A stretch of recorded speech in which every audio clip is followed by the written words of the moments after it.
do we mean by no toxic additives?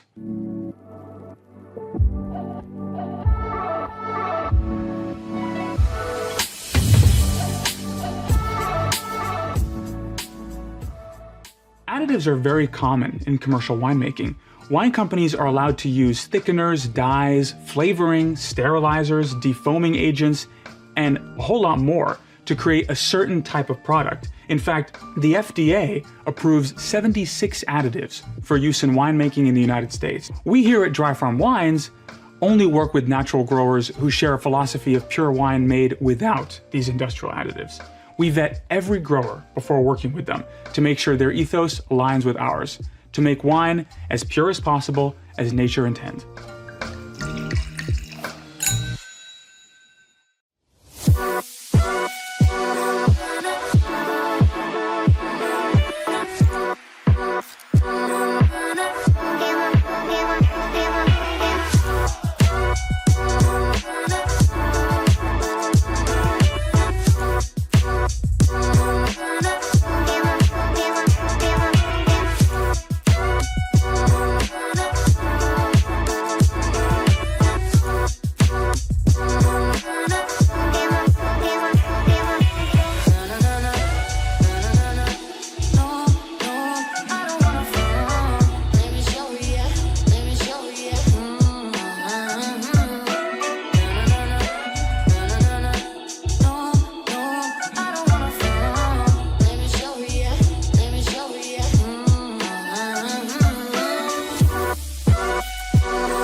Good afternoon. Happy Saturday. You're listening to the Ask Dr. Ernst show. I'm your co-host, Dr. Aaron Ernst, and welcome back into the studio, co-host, Dr. Chris Demczar. Yeah, it's great to be here. You know, the amazing thing is holidays always cause like a bit of a, a bump in our schedules. But right. You rocked a show out. Yep, I rocked a show out. Did. It's now back to the dynamic duo. That's right. You're listening to, again, the show where pounds are shed, disease is dead, and where you can be set free from your health problems.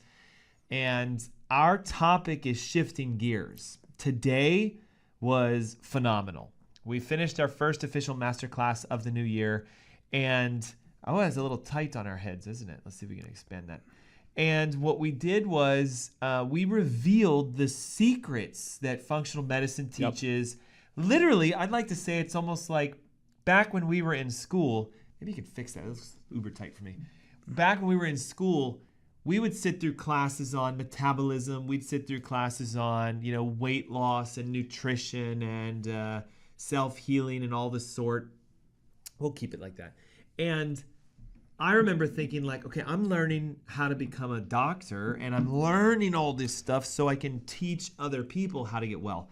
Well, we had this idea that what if we just did that for our patients? Like we become the teachers, you become the student, and let's go full on deep. Not just like, you're supposed to take this to do this, cover up these symptoms, but here's what's causing your problem.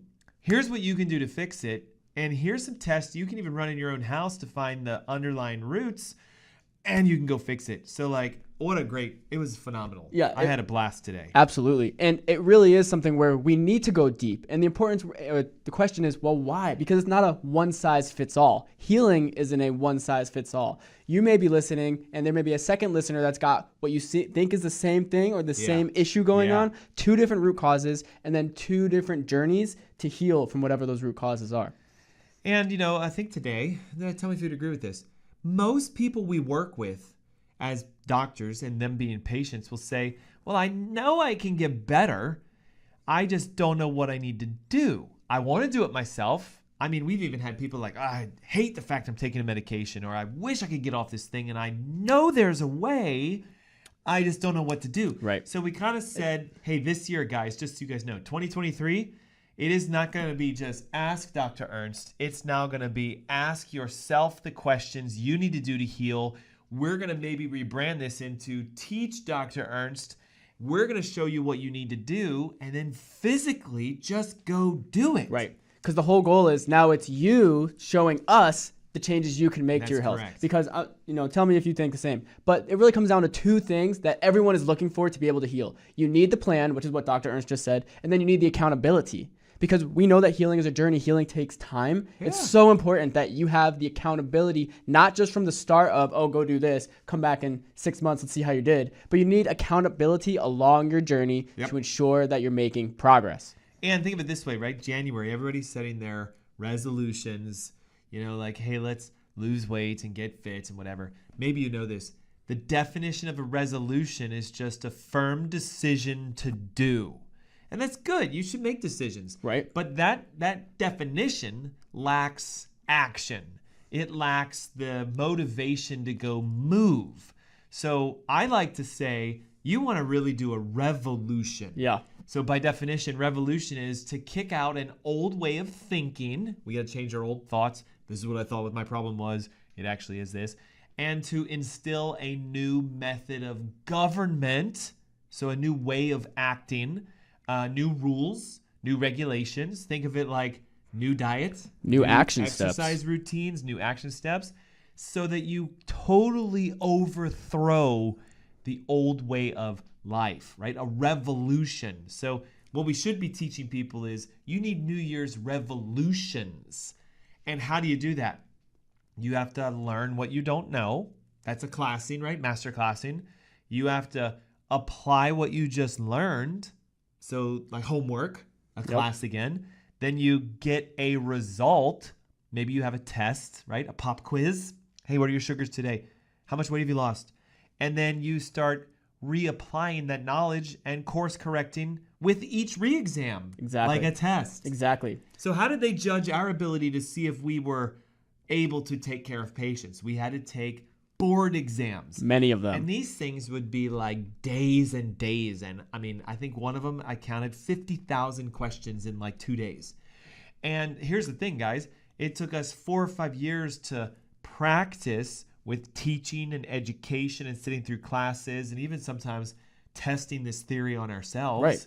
To see if we knew what we needed to know to become certified through your state boards to now doctor a patient. Right. Well, and this brings up a really good point. When you were back in school, Dr. Ernst, there's two types of students. There's the students that look to skate through school, and you can do that even at the doctorate level, right? It's not a secret. Yes. You can do that. But you started the show saying, hey, we've got to go deep. We've got to take the deep dive into patients' health, making it specific to each patient. You had the other set of students going through chiropractic school, through functional medicine training that took the deep dive, tested the theories on themselves. Absolutely. There wasn't something or a piece of advice that we would give to a patient that hasn't already been tried by ourselves. Absolutely. So let's now explain what we're going to do. If you are like, wait, what?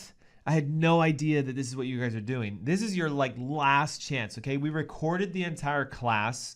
The books, the workbooks and everything we can give to you. You just need to do one thing. You text the word New Year because this is our new year, guys. This is a kickstart with your name and your email. And I'll give you the masterclass, right? It's all pre-recorded. It's yours. You can watch it. You'll get the workbooks. You'll get everything.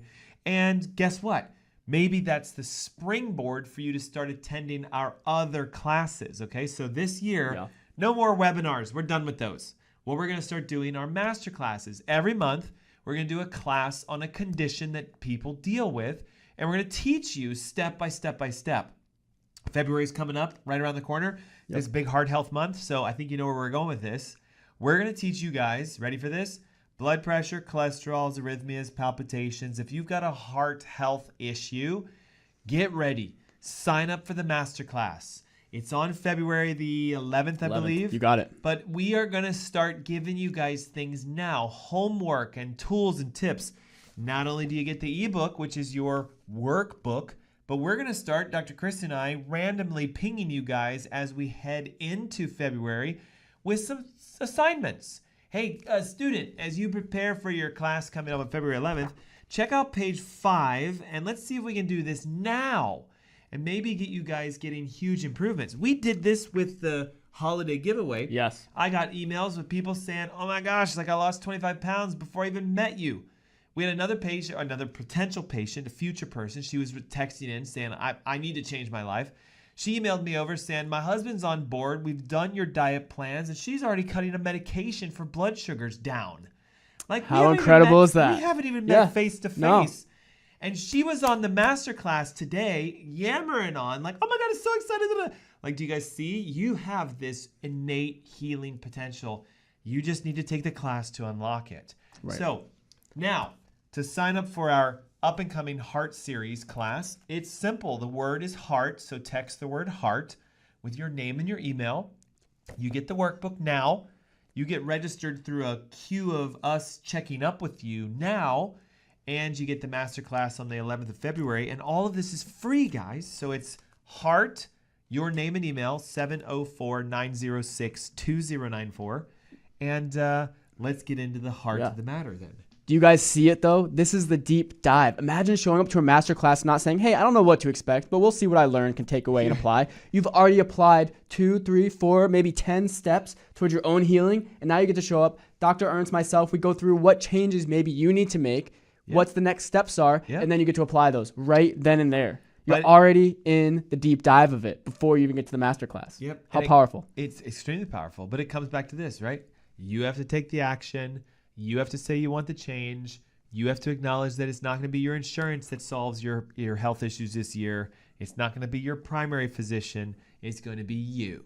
So think of it as like, we would like this year, if you attend all of our master classes, that maybe at the end of the year, we give you a self-healing doctorate degree. Like, you've passed. You came to the heart. You came to the diabetes. You came to the thyroid. You came to the energy. You came to the weight loss. So you now have a self-healing degree in how to do that for you and your family. That's right. It's huge. I love it. That is huge. Okay, so knowing that, the average person listening to us might be like, okay, I don't know if I have a heart health issue. I don't know if I have a problem. Most of you might be like, what are you talking about? I've got cholesterol issues. I've got a fatty liver. I've got blood pressure problems. I've got an arrhythmia. I've got palpitations. The hard part with heart is, can you feel the damage? No, you're going to have no idea until you're having a heart attack or a stroke on the floor somewhere. You're not going to know. So they call this the silent killer for a reason, guys. You cannot feel it. Now, we've had patients come into our office with like 98, 99, 100% blocked arteries. They're still functional. They're still walking around. Yep. So just know this. I don't want you to tune out thinking, I don't have a heart issue. Everything's working perfectly. How do you know that? We're going to talk to you today about the number one misdiagnosed, underlooked at root cause of heart disease that, if you're not addressing this, could be why you still have high blood pressure and arrhythmias and palpitations. And it is this thing known as the neurobiochemical connection of your nervous system and how it regulates your heart health. Yeah, exactly. This is huge. It is. And it's really interesting because when you guys listening think about the heart, what do you think of? You think about this muscle, this really strong muscle that's pumping blood around your body. Yeah. And you know the main function is to carry oxygen to the different cells of your body. Most people are going to know and understand that. But what's really interesting, have you ever thought about your heart as a hormone-producing organ? Or have you ever thought about your heart as being the second brain to your body? Because it's both of those. It's not just one or the other, it's both. So the heart is primarily the second brain that's going to help communicate and send signals back to your real brain to help your body make decisions. That's a huge one. That's one of the most important functions of the heart. And here's something very unique. I don't know if your cardiologist is going to agree with this statement, probably because this research just came out. Your heart sends more signals to your brain than your brain sends to your heart. That's right. So the communication back is higher. Now, here's the unique thing. You often don't feel organs sending signals to the brain. In fact, you never do. I mean, when's the last time you woke up and you were like, oh, my liver feels really congested, or like outside of a stone, my kidney, something feels wrong with my kidney. Wouldn't that be cool if I could say last night? But yeah, no, never. So what we know is when you have a pain, it's usually because there's a problem with the signal going down to the tissue. But when you have dysfunction, or holistically, we call it dis-ease, not disease like a diagnostic medical condition. That's usually when it's very far gone. But like a association, a disconnection, a dis-ease. You've lost tone, if you will. You've lost normal function. So again, remember, if I have 30% blocked left anterior descending arteries, is that diagnostic heart disease? Not really. You wouldn't even feel it. And they're even saying some 7, 8, 9-year-olds have that now.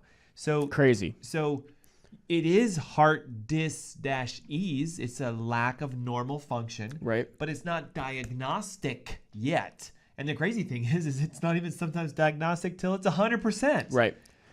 But you hear, you say dis-ease. Wow, that's a tongue twister. But what I hear is root cause. Yeah, no, you're right. Because the only way you would have dis-ease is if there's an interference in whatever's regulating the function of the tissues. Now, we're going to focus on the heart, but in theory, if you think about it, this is the same for your pancreas and your kidney and your stomach and all the above, except there's different portions of your nerve system that control organ function. Right. So, for example, vagus nerve, we talk about this a ton in our master classes and on our radio shows, is your primary sort of wandering cranial nerve that goes all throughout your body. It exits just behind the back of the neck, between your skull and the first bone. It's called the vagus because it wanders all around like a vagabond and connects to everything. So let me ask you a question. If I was to somehow get in a horrific car accident and cause some sort of structural damage to my neck where I actually severed my vagus nerve, what would be some potential downstream effects of this? Yeah. So heart arrhythmias and palpitations, massive amounts of digestive issues because the vagus nerve goes down to the upper third of your digestive tract. Yeah. You could have issues with breathing. You could have, even though that's not a direct nerve to your diaphragm, which controls your lung muscles, there could still be issues downstream with that. There could also be issues with your liver detoxification. Yep. There could be difficulties because it's dealing with the upper third of digestion with regulating your blood sugar. Yep. And then because we're talking about the heart and knowing that the vagus nerve goes to the heart, it's not just the palpitations that you have to worry about, but the heart is a hormone-producing organ. You have to worry about the downstream effects of all of that, and we haven't even discussed any of that yet. So lots of different potential issues that could arise just from one injury. That's all just from the functional side. Now, vagus nerve is a parasympathetic nerve, which is a relaxer. Slow down, chill, take it easy. So again, if I damage that slow down, chill, take it easy, I'm going to be super highly what? Right, just ramped up, sympathetic, fight or flight. So let me ask you a question. Would my blood pressure be high? Oh, yeah. Would my cholesterol be high? Oh, yeah. Would my palpitation/arrhythmic events be high? Yes. Would I be tachycardic? I have a higher than resting normal heart rate. Absolutely. Would I be sweating like crazy? Yes. Could I be nervous and anxious and stressed out and possibly even depressed? Absolutely. So do you guys notice something?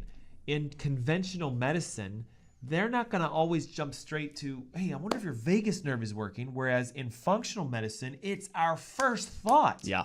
Not just with heart, but with everything else. So, hey, look, if you want more details on what we're talking about, the Heart Health ebook that we wrote has everything we're discussing in it. There's even an entire section and chapter on the connections between your nervous system and your heart and the tests that we can run and that you can do to find them. But I think something really important that we need to talk about is this idea that most people don't know.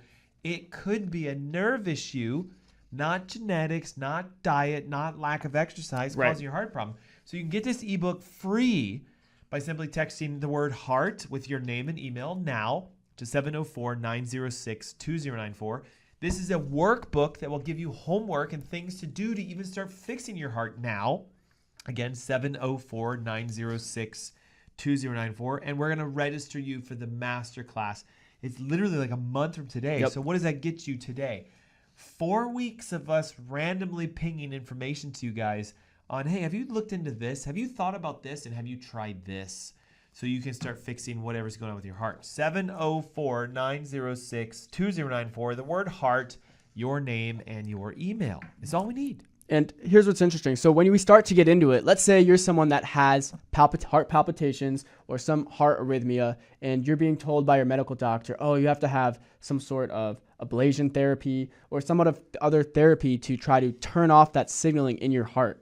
Well, why would there be that dis-ease in the first place. You mentioned earlier the vagus nerve, potentially something structurally misaligned that's causing a change to the signals running up and down the vagus nerve. So if the heart can't send proper information back to the brain because the vagus nerve isn't wandering where it's supposed to, doesn't it make sense that the body's going to freak out and it's going to cause the heart to freak out and it's going to kick in arrhythmia to try to make a change and alert the rest of the body, say, hey, something's not right here.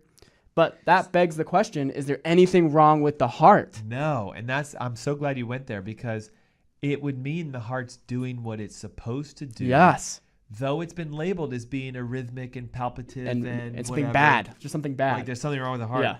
But you not remember, true. Your organs don't just do whatever they want.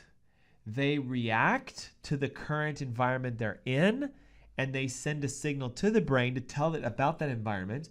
And then the brain sends a signal back that says, well, here's what you need to do to fix it. It's a good analogy, but it's not.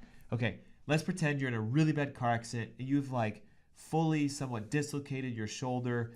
You've got some blood oozing out, and you have someone with you. They're going to call 911, right? To let 911 know we've got an emergency situation. This person could bleed out if we don't fix this. And more than likely, 911 is going to answer. So here's the situation. The signal is the phone call going to 911. 911 is the brain.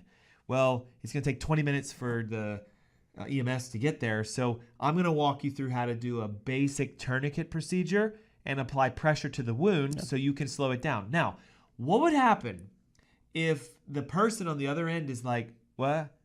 That signal didn't come through. You want me to, what? If they don't hear what 911 is telling them to do, this situation is going to change. And they're yammering on, please, for the love of God, send EMS. And the brain's like, we already dispatched EMS, but it's not going to reach in time, so you must do this now. You need to act now. But if that signal for the phone, for whatever reason, is jarbled or discommunicated, the wrong action happens. Do you guys see where I'm going with this? The heart is only doing what it's being told to. It's telling the brain, hey, there's a problem here, and I'm going to need to compensate with high blood pressure. The brain hears this and is like, here's really what you should do. It uses the vagus nerve to send the message down. The heart uses the vagus nerve to send the message up. So if you have vagal nerve interference, which we see how many times? Almost every time. 99% of the time.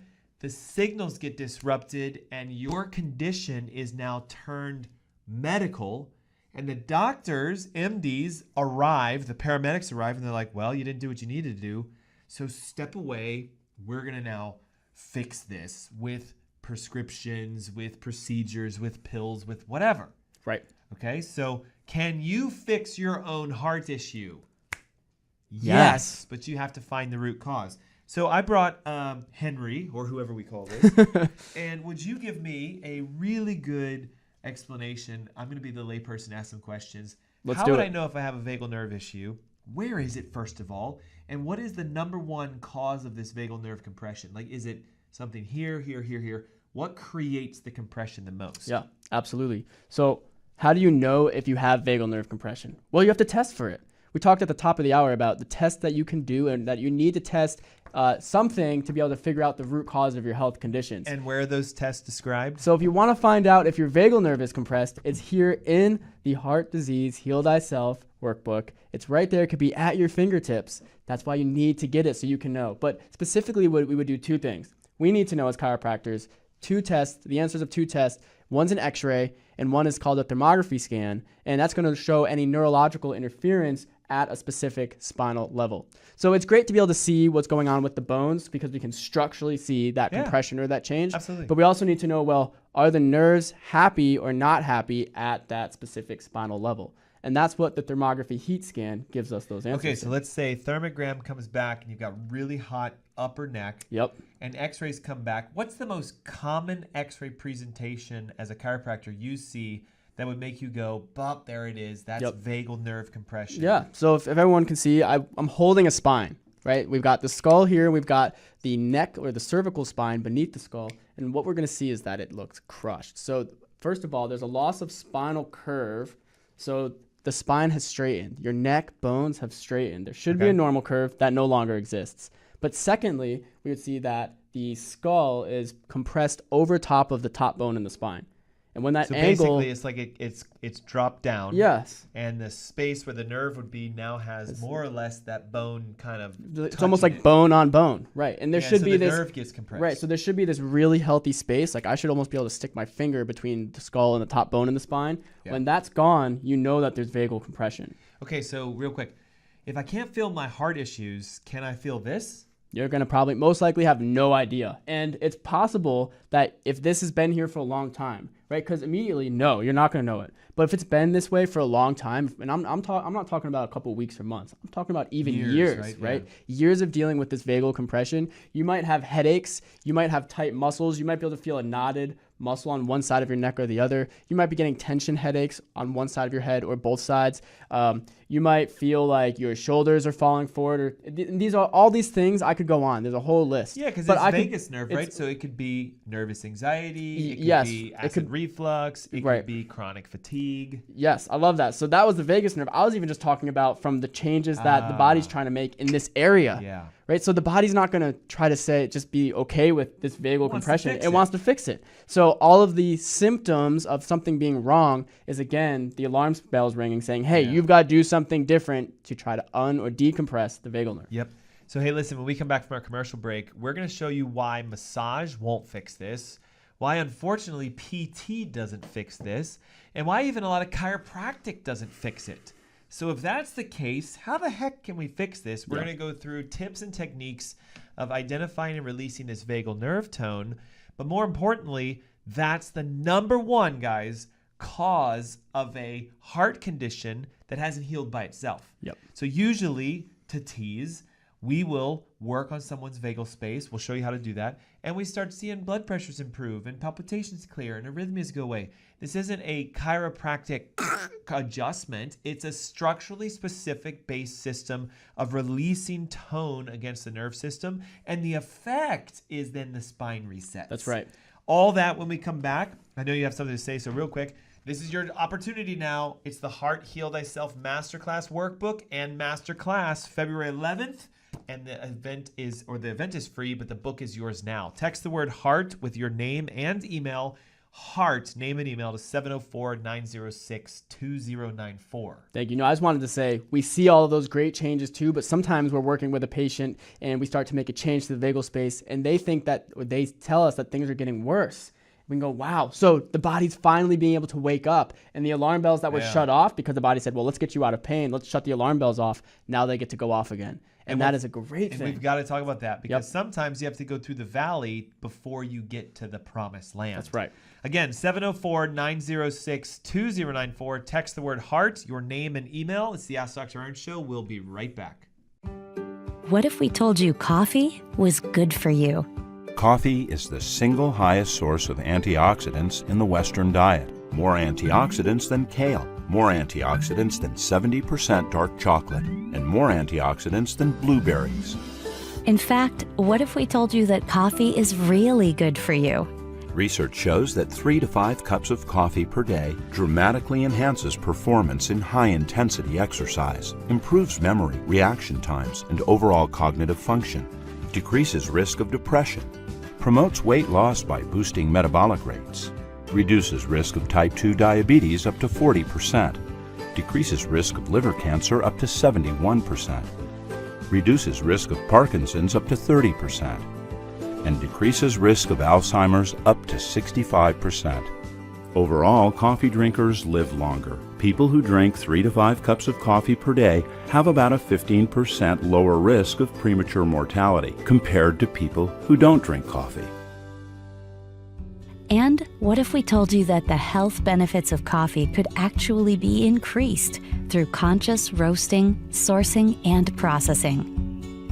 Introducing Purity, a health-conscious coffee company. At Purity, we've brought together a world-class team to analyze every step in the production chain from cherry to cup. We make decisions with only one thing in mind. How can we make the healthiest coffee in the world? Here's our 3-step process. Step 1, we search the world for the highest quality organic green beans that meet our exacting standards. Way less than 1% of coffee worldwide fit our sourcing criteria. Step 2, we test, Test and test again to create a specific roasting protocol for each harvest that maximizes healthy compounds and minimizes toxins. Step 3, we nitrogen pack our coffee within 48 hours of roasting and deliver to your door every 2 weeks to ensure maximum freshness. The result is the ultimate coffee drinking experience. You'll not only taste the difference in our clean, healthy coffee, with Purity, you'll feel the difference. Our coffee club members report a bright, alert lift with less jitters than regular coffee and much more gentle on the stomach. Sign up for Purity today, and you'll never have to worry about your source for healthy coffee again.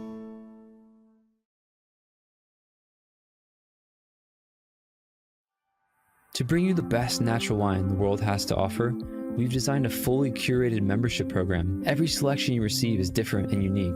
Every wine is picked by our wine team, lab tested for purity, and curated into a special box for your enjoyment. So how does the membership work? We offer 2 main options: a half case of 6 bottles or a full case of 12. You can request all reds, all whites, or a perfect split of both. Then you can set the frequency, monthly or every other month. We offer a similar simple membership for rosé and sparkling wines. After you choose these basic options, we'll do the rest. With every box we send you, we aim to present the greatest diversity of flavors, textures, and profiles. There's a healthy mix of the classics, but also rare varietals. We do this because natural wines taste different from their commercial counterparts. We want to share the best possible experience with you, so you can discover new wines you love. And you can always reorder a wine that took your heart, or ask us to avoid certain profiles. The best part is, you don't need any wine knowledge to fully enjoy these boxes. We curate our selections to be enjoyed without worry. Ultimately, this is Dry Farm Wines. We are so grateful to be able to share the power of natural wines with you.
Good afternoon. Happy Saturday. Hey, welcome back. You're listening to the Ask Dr. Ernst show. I'm your co-host, Dr. Aaron Ernst, along with co-host, Dr. Chris Demczar. Yeah, so happy to be here.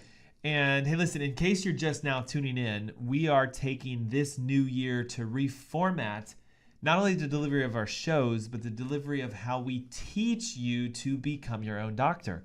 We are making a commitment to each of you that every month we're going to hold a master class where we let everything out of the box. Yep. And I'm talking like the secret box that only doctors are supposed to know about. This is the box on how to lower blood pressure and cholesterol and triglycerides and fix a fatty liver, thus our heart health masterclass coming up. This was the class I just did today on weight loss and energy, and we're going to do a little bit of everything. So thyroid, diabetes, energy, chronic fatigue as we go throughout this year. If you are going, well, what about my condition? I have blank. When are you going to do a masterclass on that? Well, you got to connect with us. Head on over to AskDrErnst.com. Use the Contact Us section. If you want us to do something specific for you, we certainly will. We just need to know what you want. That's right.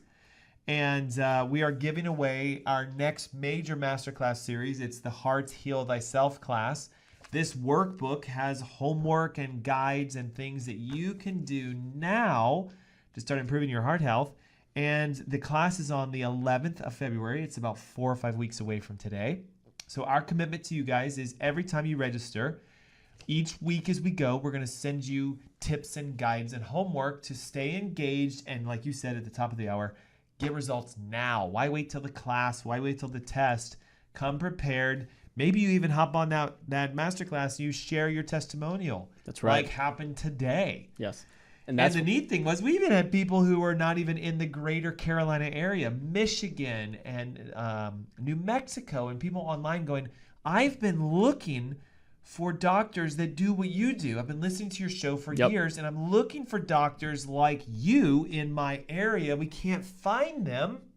So what a perfect opportunity to masterclass your way towards self-healing. Yeah, and I love what you said about you being able to share your testimonial on the masterclass. So now you, as a listener, you don't have a doctorate degree next to your name, but you don't need one. Now you're helping others too. Or let's just give it to you, right? You'll have an SHD. There you go. Instead of an MD. You're a self-healing doctor of yourself. There you go. I love it. Maybe that just takes you 3 or 4 master classes. Right. Well, and that's what we talked about. Yeah. Giving you listeners who are a part of every single masterclass and really interact with us and really a part of this journey with us, even here on the radio, the opportunity to be their own self-healing doctorate certificates. So it's your first and last name, your email, the word heart. We'll send you the workbook. We'll register you for the class, and then you'll get connections with us each week as Dr. Chris and I. Hey, have you ever thought about this? And here's something you can do at home to see if we can help you reset whatever's going on. We mentioned that the number one functional cause of any person's heart issue, be that blood pressure, cholesterol, fatty liver, arrhythmia, palpitation, you name it, is almost always connected to something they have never had tested, which is vagal tone, the ability for your vagus nerve to actually communicate with your heart. And you mentioned something intriguing that I want to take a little bit into as we get in the second segment. The heart is actually a hormone-producing organ and is really unique because it secretes a hormone I don't think a lot of people know about. Right. That is actually designed to fix itself. So think about this. The heart, when stressed out, will hypersecrete a hormone that is fully designed to repair blood pressure and arrhythmias and palpitations. Yes. It's called ANP. We're going to tease you with it.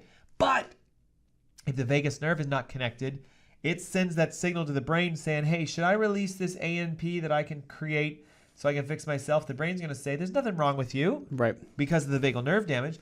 No, don't secrete it. And guess what the heart does? All right. So you want the pressure to be high. You want the palpitations, the arrhythmias. And it's all coming down to what's going on with your neck.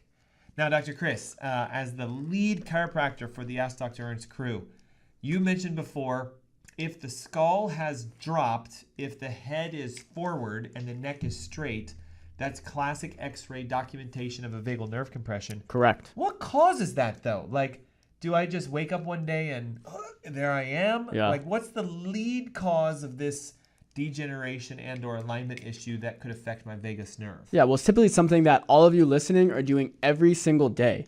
Right? The biggest contributor to this is what we've found over the years of working with patients with vagal nerve dysfunction is it's the way that you sleep. And it's for one specific reason. Everyone is sleeping on their back using a pillow. And when you do that and you prop your head up, it does the exact 3 things that you mentioned that causes vagal system dysfunction. Yeah. So right? here's normal, right? Yep. So skull should be open. Yep. Curve should be present. So I'm going to do this for you. If you're laying down on your back and here's your mattress and here's your back, see how the curve is present. Right. So when I put a pillow here, what happens? Well, I'll hold it so you can do it. Raises the head forward. It drops you said drop the head forward. So laying face up on a bed, it would raise the head forward. Yep. But the only way for that to occur is it has to either increase the curve or compress the vagal space. So now we get this vagal space compression. So but then hold up. You're saying while I sleep at night, if I have a pillow underneath my skull, that pillow, because it's off the mattress and my back is not, right, pushes my head forward, which takes the skull and drops it down and decreases the neck curve. Exactly. So 15, 20, 40, 50 years of using pillows laying on my back, boom. Now ready for this? Hey, I got you. I sleep on my side, so how can that happen? Yeah. So a lot of the times when people sleep on their side, there's simply not enough support. So it's almost the opposite problem. When you're sleeping on your back, you're giving yourself trying to give yourself support, and it's way too much, right? And so I just want to finish the second half of this really quick. So when the vagal space starts compressing because the head is forward when you're using a pillow, laying on your back, the body doesn't like that. So 10, 15, 20 years of you doing this, what is the rest of your spine going to do to compensate? Well, it makes sense that to try to open up the vagal space, I see where you're going. the spine is going to straighten. Yep. So now we've lost the curve to the rest of your neck, your spine and your neck, your cervical spine, and that starts to influence not just the vagal nerve, but the nerves that come out of every single spinal segment as we go down the spine. Which I'm assuming makes this uncomfortable to lay on your back now. Exactly. So people will often turn to their side. Then they're turning to their side, but you're using the same pillow that you were sleeping on your back to sleep on your side now. There it is. And there's not enough support there. And so if you don't mind grabbing this for a second, you can see I used to have broader shoulders than I do now, but they're broad enough. So you can see like most times if I'm sleeping on a pillow, that pillow is giving me support to where my hand is here. So what's happening to the rest of this space out here?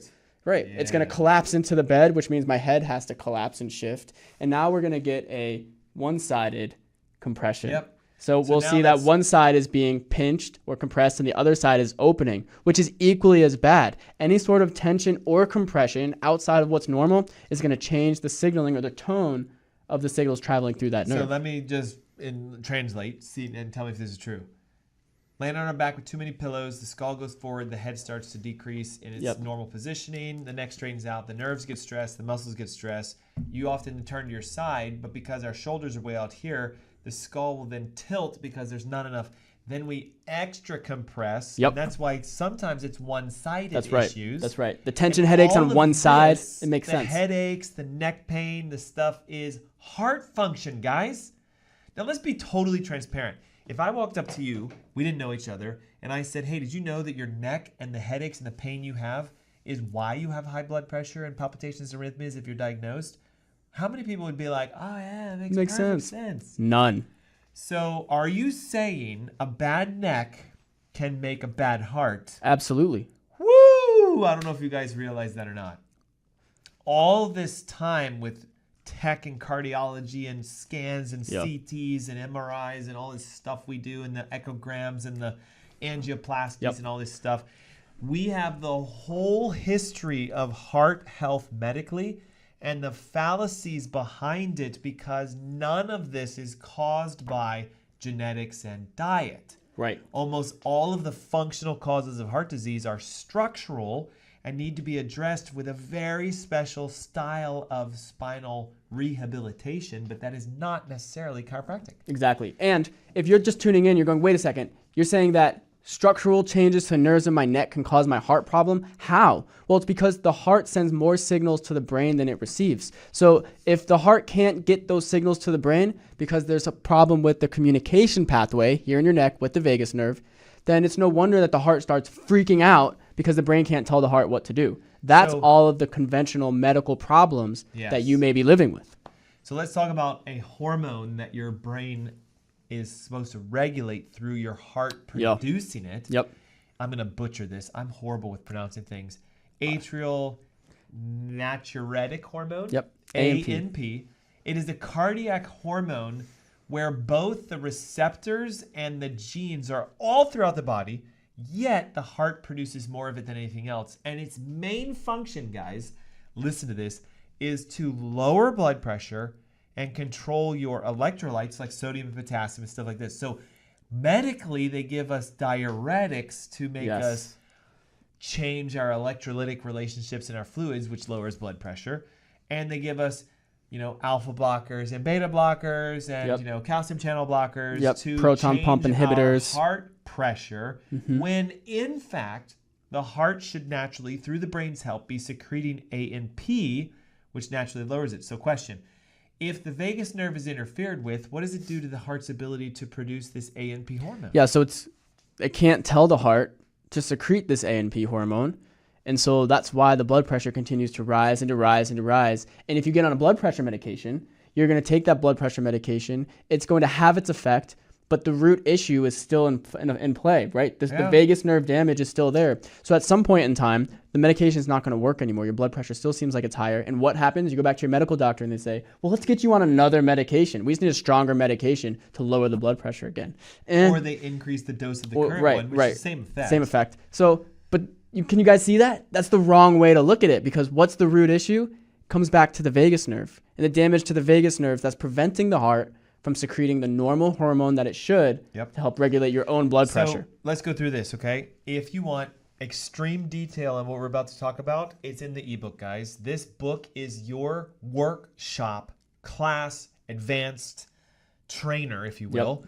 It's the everything you need to know to get prepared for your masterclass in February on how to fix your heart. We have the vagal nerve discussion. We have the tests that need to be done. And what I want to do is talk about two things. How if you're taking a blood pressure pill, or some sort of heart pill, you should be able to tell what your underlying root cause is by the kind of pill you're taking. We'll talk about that. And how one of the newest pills is actually trying to change nerve function. Interesting. The alpha blockers, which are relatively new, is trying to change the regulation of how the sympathetic nerve system sends nerve signals to the heart. So watch.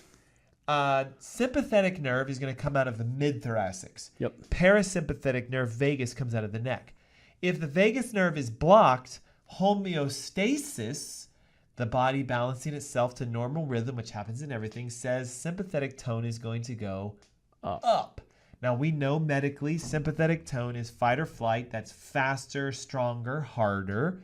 And it makes sense medically. Oh, well, if your sympathetic tone is high, that could be why your blood pressure is high. Okay, but again, remember, root cause. Nerve, vagus compressed, sympathetic system kicks up. They see that and say, I wonder if we could come up with a drug that would slow down the sympathetic nerve system. Alpha blockers block sympathetic tone. Could this lower blood pressure? In theory. But notice what they're now doing, guys. They're acknowledging it's a nerve issue. They're just looking at the wrong side. Right. They're looking at the neurological effect rather than the cause. And I know this is going to sound strange, but you compress your vagus nerve, of course your sympathetic nerves are going to go on overdrive. Of course your blood pressure is going to be high. Of course your ANP hormone isn't going to work to its full effect. Right. So what I want to do is, let's break this by showing them how can we fix the vagus nerve? What are the at-home things they can do? And why is it that they have to see a structural functional chiropractic neurologist to fix this and not just the old school? Why can't I just go to, what's the one? The chain? The joint? The joint. Why can't I just walk into the joint and get a $29 adjustment and have him fix my vagus nerve? Well, first of all, let's answer that. It's not a fix. You've done this, you've accumulated this same stress over and over and over again that led to the vagal nerve dysfunction over time, and you can't just fix that instantaneously. In one adjustment. There was a journey to get you to this point. There has to be a journey to help deconstruct and get you back to a healthy, healed version of yourself.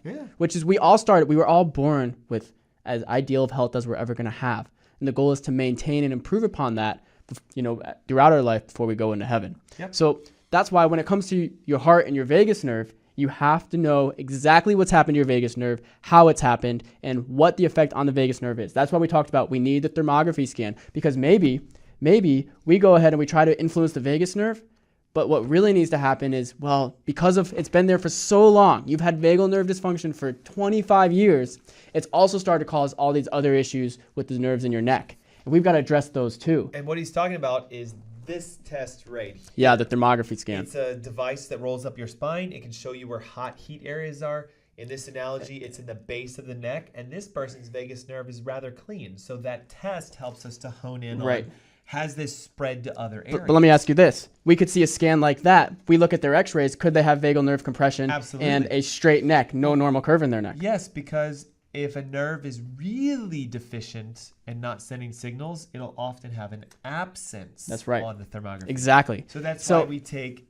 x-rays. Right. So what I'm getting at is there's a chronicity to this. There is you have to do A before you can do B, before you can go do Z down the line. And so a lot of the times, even if you know, I have this vagal nerve compression, I've been sleeping terribly, I've had a whiplash car accident, there's a bunch of other reasons that we could get into and dive into.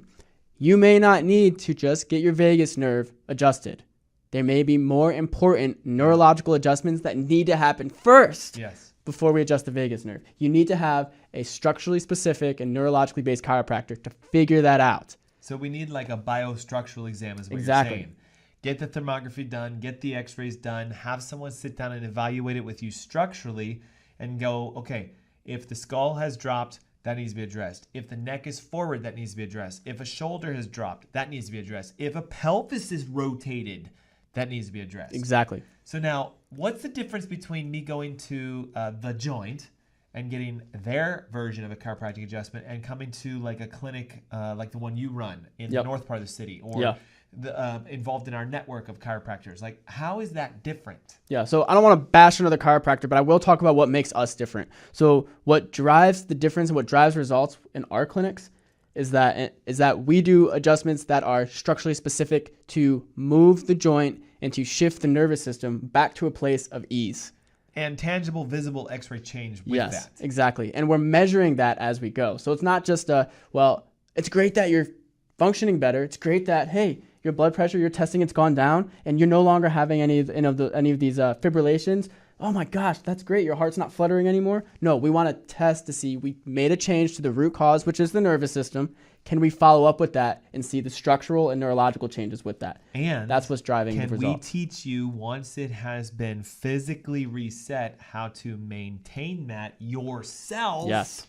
Because I hate to say it, a lot of people, the frustration they have with chiropractors is, well, I went, my issue went away, and I love that, but I have to keep going and going and going and going once a week, twice a week, whatever, because the moment I stop, all my issues come back. And that's the difference between a structural-based chiropractic neurological approach and just standard adjustments. Yes. If you reset your spine and you maintain it, what's the likelihood of that condition returning?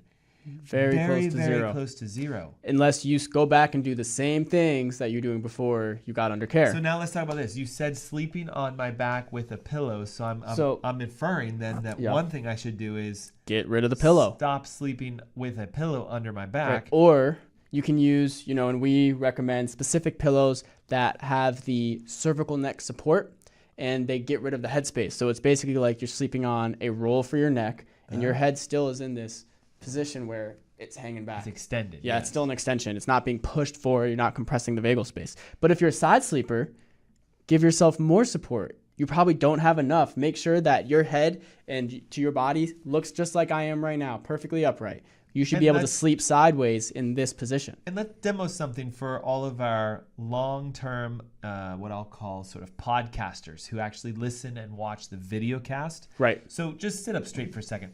Let me come now, center. this here is obviously an ebook, but let's pretend it's a ruler.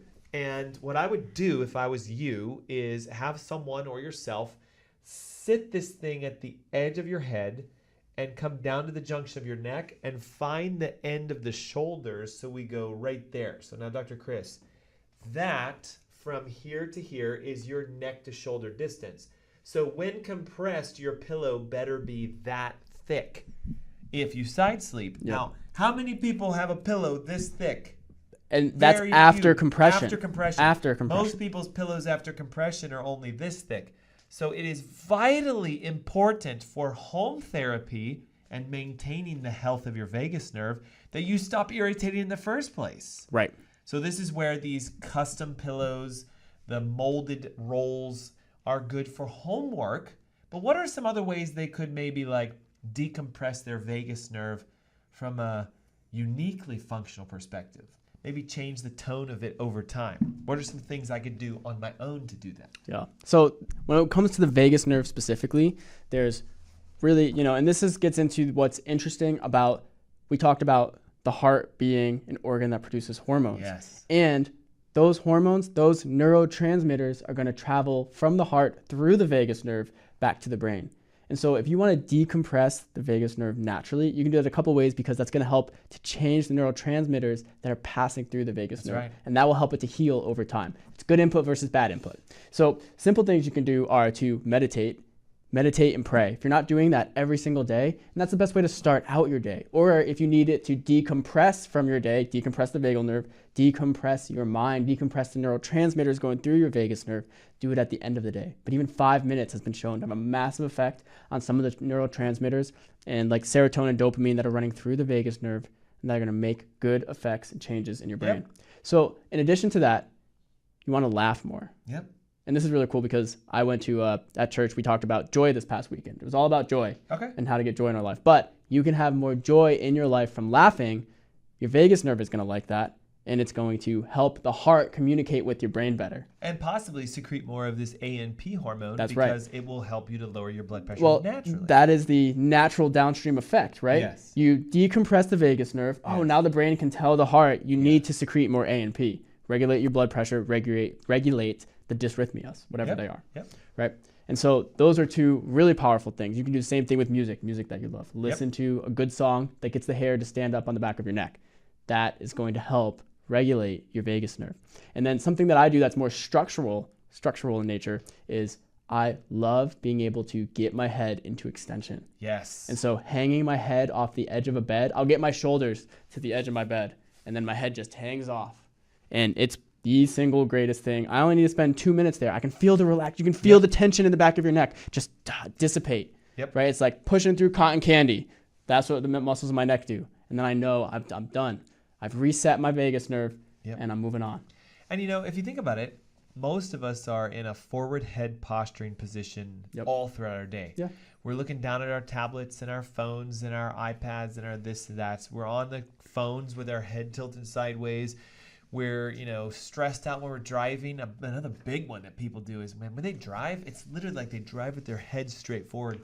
So anything you can do throughout your day-to-day function of your work life and personal life to just take a moment and go, you know what? I'm going to sit up straight. I'm going to squeeze my shoulder blades together. I'm going to tilt my head up and look straight to the heavens above. What a great way to just give time to God for a moment. Right. Then we do it when we get home, laying on the bed, like you mentioned, head off the edge, shoulders at the tips, stretching your neck out. You can combine this. You can meditate and pray and listen to that hair on the edge of your back of your neck standing up, the back of your neck standing up, and save time. Right. It's really just about becoming resourceful. That's right. And let's say, so you apply you're like, wow, I'm going to apply all of these things that were just said. And it was 10 things, I don't know. You go and you do those for the next month. And then you come to the master class in a month and you say, I'm still having arrhythmias. I'm still having high blood pressure. Weren't these things going to help if my vagus nerve is the root issue? Well, maybe there's another root issue. That's why we're going to have another radio show next weekend to dive into that a little bit more. Because there's more than one root cause that can influence your heart. But related to the vagus nerve, it may be great that you did all of those things to try to decompress the vagus nerve, but because of the damage that may have been done, you need more support. That's where the neurologically and structurally specific chiropractic care comes into play. Absolutely. It may be needed. I'm throwing it out there. There is always an opportunity to heal, and it comes from the chiropractic adjustment. Absolutely. It's absolutely needed. So keep that in mind. And that's why I would highly recommend, look, you guys have, if you're listening to this show live or on podcast or whatever, you've got weeks to start taking these homework assignments and implementing them. You've got weeks to download and digest this ebook, Heart Heal Thyself, by texting the word heart, your name, and your email now. I mean, we've got everything in here, even how to do this for cholesterol and palpitations and arrhythmias. So if you want that, it's heart, your name, your email. Text it over to 704-906-2094. Hey, if you're old school and you want to talk to someone, go ahead and call that same number. They're just going to ask for your name and your email. And I think, guess what? This is the parlay, guys. This is the beginning. Next week, it's going to be on how your gut is connected to your heart. And there's a lot of people who go, oh, yeah, I've heard that, but I don't know what it means. Right. So we're going to go through that. The following week, we're going to talk about how heavy metals can mess up the communication within the heart. And then the last week, as we go right before the masterclass, we're going to describe to you what we call NGT therapy. It is how you fix all three at the same time. And we have seen blood pressure, palpitations, arrhythmias, heart issues, even clogged arteries start to heal themselves. Exactly. All that as we prepare this year for teaching you how to heal yourself. Hey, thanks for tuning in. Don't forget, name, email, the word heart, 704-906-2094, and we'll see you next week. Thanks, Dr. Chris. Thank you, Dr. Ernst. Bye, guys. Bye.